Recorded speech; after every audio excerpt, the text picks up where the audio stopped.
Nah, udah ya anak-anak Bunda semua, salam untuk kita semua. Jumpa lagi dengan Bunda Anis dalam mata pelajaran agama Buddha. Bab 1 ini kita akan belajar tentang semangat belajar Pangeran Siddhartha.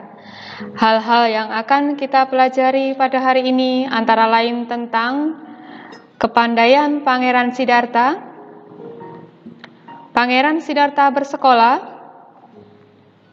perdebatan tentang angsa, dan melihat cara Pangeran Siddhartha belajar. Anak-anak semua, apakah ada yang tahu foto siapakah ini? Ya, dia adalah Ben Carson. Berikut adalah kisah anak miskin yang cerdas. Ben berasal dari keluarga tidak mampu. Pada waktu sekolah, Ben Carson dijuluki anak bodoh. Dengan semangat serta kegigihan, serta berkat bantuan ibunya yang bernama Sonya, setelah lulus SMA, Ben melanjutkan ke universitas untuk mengejar cita-citanya menjadi dokter.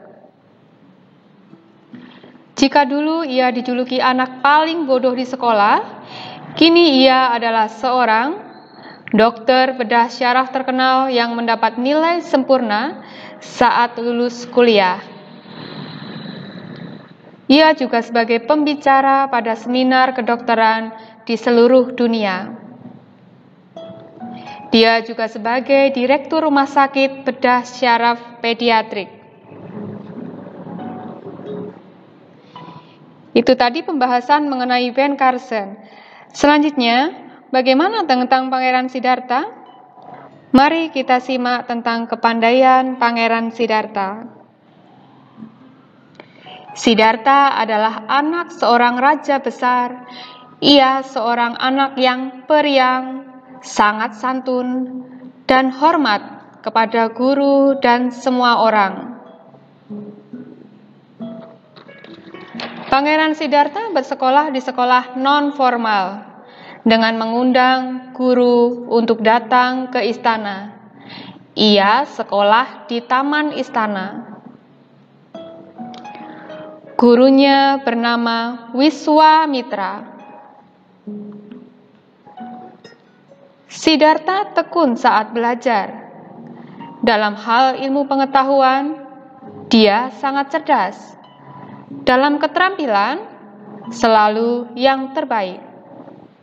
Dalam hal perilaku, dia memiliki sifat yang sangat mulia. Dalam hal sikap sosial, Pangeran Siddhartha sangat ramah dan sopan. Kecerdasan Pangeran Siddhartha melebihi guru dan teman-temannya. Karena sangat kagum, gurunya menghormati dan bersujud kepada Pangeran Siddhartha. Nah, apa yang membedakan Ben Carson dengan Pangeran Siddhartha? Yuk kita simak. Ben Carson berasal dari keluarga tidak mampu. Pangeran Siddhartha berasal dari keluarga kaya raya, putra dari seorang raja di kerajaan Kapilawastu. Ben Carson saat masih SD mengalami kesulitan belajar sehingga dijuluki anak bodoh. Pangeran Siddhartha sejak kecil terkenal ahli dalam menguasai berbagai ilmu pengetahuan dan keterampilan. Ben Carson bersekolah di sekolah formal, sedangkan Pangeran Siddhartha bersekolah di sekolah non-formal. Pangeran Siddhartha bersekolah pada usia 7 tahun. Pangeran Siddhartha telah menguasai berbagai ilmu pengetahuan, antara lain taktik perang, sejarah, bahasa dan sastra, ilmu hitung atau matematika, ilmu meramu obat-obatan, ilmu logika, pendidikan agama, dan kitab Weda. Yang pertama, keterampilan dalam mengamati keadaan. Yang kedua, keterampilan bermeditasi. Yang ketiga, keterampilan memanah. Yang keempat, keterampilan memainkan pedang. Dan yang kelima, keterampilan berkuda. Yuk kita ulang keterampilan apa saja yang dimiliki Pangeran Siddhartha. Yang pertama, mengamati keadaan. Keterampilan kedua, bermeditasi. Keterampilan ketiga, memanah. Keterampilan keempat, memainkan pedang. Dan keterampilan yang kelima, berkuda. Nah, sikap mulia Pangeran Siddhartha. Apa itu sikap mulia? Sikap mulia artinya sifat luhur atau sifat yang sangat baik yang patut kita contoh. Sikap mulia Pangeran Siddhartha terdiri dari sikap spiritual dan sikap sosial. Sikap spiritual meliputi rajin beribadah, bermeditasi, sabar, penuh cinta kasih, dan bijaksana. Selanjutnya, sikap sosial yang patut kita contoh dari Pangeran Siddhartha meliputi disiplin, suka menolong, toleransi, rendah hati, dan bertanggung jawab. Nah, sekarang perhatikan gambar berikut ini. Gambar ini menunjukkan perdebatan tentang angsa. Teman-teman tahu bagaimana kisahnya? Yuk kita simak sama-sama. Nah, yang ini adalah Pangeran Siddhartha yang saat itu sedang bermain di istana.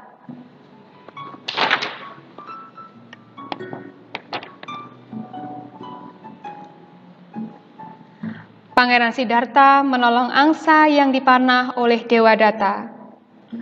Pangeran Siddhartha kemudian menggendongnya dan menyembuhkan angsa dengan mengobati lukanya menggunakan ramuan obat yang dibuatnya sendiri.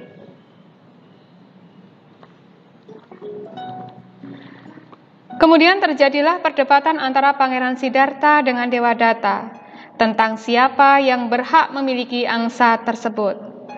Mereka menyelesaikan kasusnya di pengadilan. Pangeran Siddhartha yang memenangkan sidang di pengadilan, karena semua makhluk patut menjadi milik mereka yang menyelamatkan nyawanya.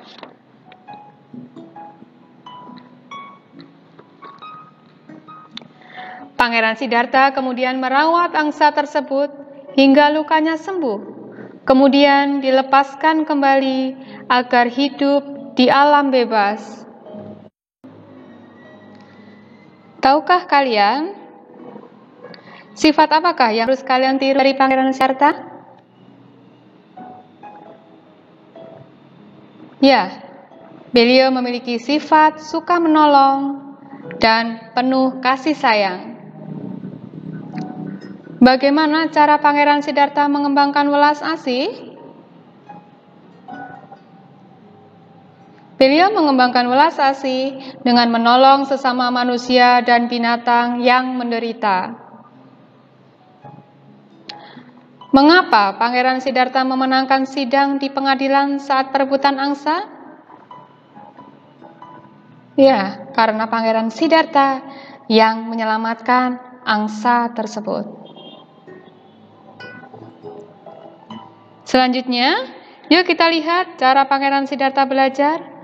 Ada 5 langkah cara belajar Pangeran Siddhartha. Yang pertama, belajar dengan mengamati. Yang kedua, belajar dengan cara bertanya. Yang ketiga, belajar dengan cara mencoba dan mencari informasi. Yang keempat, belajar dengan cara menalar. Yang kelima, belajar dengan berbagi pengetahuan. Berikut penjelasannya. Contohnya, saat Pangeran Siddhartha mengikuti perayaan membajak sawah. Cara belajar Pangeran Siddhartha selalu diawali dengan cara mengamati. Pangeran Siddhartha mengamati lingkungan sekitar. Pangeran Siddhartha memperhatikan ketika orang-orang sedang bersenang-senang. Sepasang kerbau harus bekerja keras membajak sawah. Kerbau itu terlihat tidak senang. Kemudian, Pangeran Siddhartha juga mengamati makhluk lain di sekitarnya. Ada seekor kadal sedang memakan semut. Tiba-tiba, ular datang, menangkap kadal dan memakannya. Kemudian datang juga seekor burung dan memangsa ular tersebut. Setelah mengamati, jika apa yang diamati tidak dipahami, Pangeran Siddhartha selalu bertanya. Seperti peristiwa pada perayaan membajak sawah, Pangeran Siddhartha selalu bertanya, apakah itu? Mengapa kerbau membajak sawah? Mengapa kadal memakan semut? Bagaimana ini semua bisa terjadi? Pangeran Siddhartha selalu bertanya karena rasa ingin tahunya yang sangat tinggi. Setelah mengamati dan bertanya, cara belajar berikutnya adalah dengan mencoba dan mencari informasi. Pangeran Siddhartha mencoba dan mencari informasi dengan bermeditasi. Dengan meditasi inilah Pangeran Siddhartha mencapai tahap ketenangan jhana. Selanjutnya Pangeran Siddhartha belajar dengan cara menalar. Belajar menalar adalah belajar dengan cara mengolah informasi yang didapatkan. Misalnya saat perayaan membajak sawah, ketika Pangeran Siddhartha bermeditasi, dalam meditasinya muncul penalaran. Dari penalaran itu muncullah pengertian bahwa semua makhluk hanya senang sebentar, kemudian berakhir dengan menderita. Kadal hanya senang sebentar ketika makan semut, tetapi kemudian menderita karena dimakan ular, dan seterusnya. Cara belajar yang terakhir yang dilakukan Pangeran Siddhartha adalah dengan berbagi pengetahuan kepada orang lain. Pangeran Siddhartha menceritakan kepada orang lain tentang manfaat meditasi, berkah cinta kasih, dan pahala kasih sayang. Begitu juga saat menolong angsa. Berikut cara belajar Pangeran Siddhartha yang selalu diawali dengan cara mengamati. Pangeran Siddhartha mengamati angsa yang telah terpanah. Kemudian Pangeran Siddhartha mulai bertanya, mengapa hewan ini dipanah? Bagaimana cara menyelamatkannya? Apakah hewan ini dapat diselamatkan? Setelah muncul pertanyaan, Pangeran Siddhartha mencoba dan mencari informasi dengan cara pergi ke pengadilan.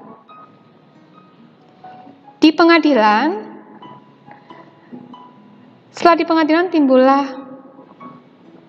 menalar. Pengadilan menyampaikan bahwa hidup adalah milik orang yang menyelamatkan kehidupan. Sebaliknya, kematian adalah milik orang yang ingin melenyapkan kehidupan. Hasil menalar Pangeran Siddhartha tentang angsa yang terkena panah ternyata masih hidup. Maka Pangeran Siddhartha yang berhak memilikinya.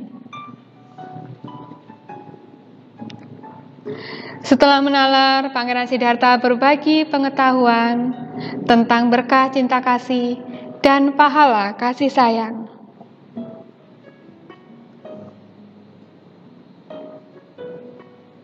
Demikian tadi penjelasan Bunda di bab 1 ini. Sampai jumpa di video-video berikutnya. Namo Buddhaya.